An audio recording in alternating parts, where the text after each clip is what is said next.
ఆకు ఒక్కతో నువ్వొకటంటే పోక చెక్కతో నేరేండంట అన్నటువంటి చందంగా ఉంటుంది. ఇప్పుడు భారతదేశపు వ్యూహం, యుద్ధ వ్యూహాల్లో నిర్మోహమాటం. ఇదివరకు పద్దాక పాకిస్తానోడు మనల్ని భయపెట్టేదేంటి, నా దగ్గర అనుభవం ఉంది, నా దగ్గర అనుభవం ఉందని. ఈవెన్ నేను అది తెస్తాను, అది తెస్తాను అని చెప్పేవాడు. అందుకనే ముంబై పేలుళ్ళప్పుడు, లేకపోతే కార్గిల్ ఇష్యూ అప్పుడు మనం కార్గిల్ యుద్ధంలో మొహమాట పడలేదే అక్కడ వాజ్పేయి. అప్పుడు వాడి దగ్గర అనుభవం ఉందన్నాడు. మనం ఏమన్నా ఉన్నాం, ఏమన్నాం మనం అప్పుడు? రారా నువ్వు బొట్టురా, తర్వాత నీ సంగతి ఏంటో తెలుస్తావు అన్నాడు వాజ్పేయి. మరి ఆ దమ్ము కాంగ్రెస్ గవర్నమెంట్కి జాలలేదు. ఆ తర్వాత దాదాపుగా 18 ఇన్సిడెంట్ జరిగితే ఏ రోజు పాకిస్తాన్ మీదకెళ్ళి 4 తాట తీసేటటువంటి ప్రయత్నం చేయలేదు. వాళ్ళు లొంగిపోయారా, భయపడ్డారా, లేకపోతే ముస్లిం ఓట్లు పోతాయని ఫీల్ అయ్యారో తెలియదు, వదిలేశారు.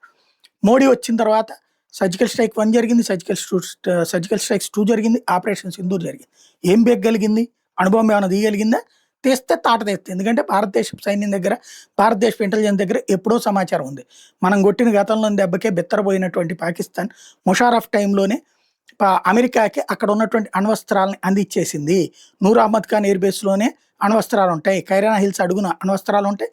దాన్ని త్రూ సప్లై చేయాల్సింది, దాన్ని తీసుకురావాల్సింది, విమానాలకి ఎక్కించాల్సింది నూర్ అహ్మద్ ఖాన్ ఎయిర్ బేస్. అక్కడే F-16, F-35 ఉంటాయి, వాటిట్లోనే తీసుకురావాలి. వాటికి సంబంధించినటువంటి బేసు అదంతా అమెరికా చేతుల్లోనే ఉంది. అంటే అణుబాంబులు అమెరికా పర్యవేక్షణలో ఉన్నాయి. పాకిస్తాన్ సైన్యాధికారులు కూడా అక్కడికి వెళ్ళకూడదు.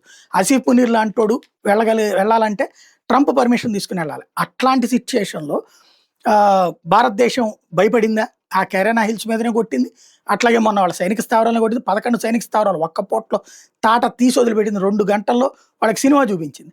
ఇప్పుడు మన దగ్గర ఏదో చికెన్ నెక్కను ముక్కలు చేయడానికంటూ ఇదేదో గ్రేటర్ బంగ్లాదేశ్ అనేటటువంటి పేరుతో మన ఈశాన్య రాష్ట్రాలతో పాటు బంగ్లాదేశ్ని, బీహార్ని ముక్కలు చేసి ఇతర రాష్ట్రాల ముక్కలు చేయాలన్నటువంటి ప్లాన్ మా దగ్గర ఉందన్నది ఓపెన్గా పాకిస్తాన్కి సంబంధించినటువంటి సైనిక హెడ్ వెళ్ళి బంగ్లాదేశ్ అధ్యక్షుడికి ఇవ్వడం, ఇదే బంగ్లాదేశ్ తాత్కాలిక పాలకుడు యూనస్కి ఇవ్వడం, దాన్ని కావాలని చెప్పి ఫోకస్ చేయడం. యూనస్ గాడు కూడా ఏదైతే తన అమెరికాకి పాకిస్తాన్కి సంబంధించినటువంటి ఆసిఫ్ మునీర్కి ఇచ్చేటప్పుడు మన ఈశాన్య రాష్ట్రాలు వాడిదిగా క్లెయిమ్ చేస్తూ వాడికి ఇవ్వడం, ఇదంతా చూసాం. అయితే ఇప్పుడు ఏంటంటే తాజాగా మొన్ననే గత కొన్ని రోజుల నుండి చర్చ వస్తుంది కూడా, ఏదో సంథింగ్ జరుగుతోంది, చికెన్ నెక్ ప్లేస్ కాస్త ఎలిఫెంట్ నెక్గా మారబోతుంది, నిశ్శబ్దంగా జరగబోతుంది అన్నటువంటిది ప్రచారం జరిగింది.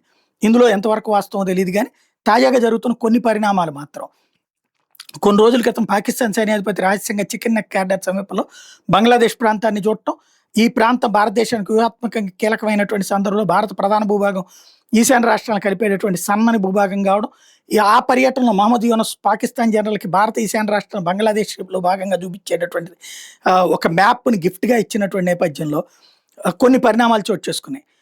బంగ్లాదేశ్లోని రాజధాని ఢాకాలో మొన్ననే ఒక పెద్ద ఫైర్ యాక్సిడెంట్ జరిగింది. అందులో రష్యా నుండి రూపూర్ అణు కేంద్రానికి వచ్చిన 18 టన్నుల సామాగ్రి పూర్తిగా నాశనం అయిపోయింది.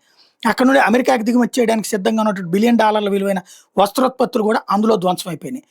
అదే సమయంలో ఢాకాలో CIA, ISI ఏజెంట్లు మర్డర్ అయిపోయారు. ఎవరు చంపారో గుర్తు తెలియని వ్యక్తులు లేపేశారు. ఇవన్నీ 1 by 1 జరుపుకొచ్చినాయి. అంటే సంథింగ్ ఎక్కడో జరుగుతుంది. ఒక చోట సృష్టిలో ఎక్కడో ఒకటి చోట ప్రారంభమయ్యేది మరి ఎక్కడో మార్పులకి కారణమవుతుంది అన్నటువంటిది ఇక్కడ మరోసారి చర్చకు వస్తుంది.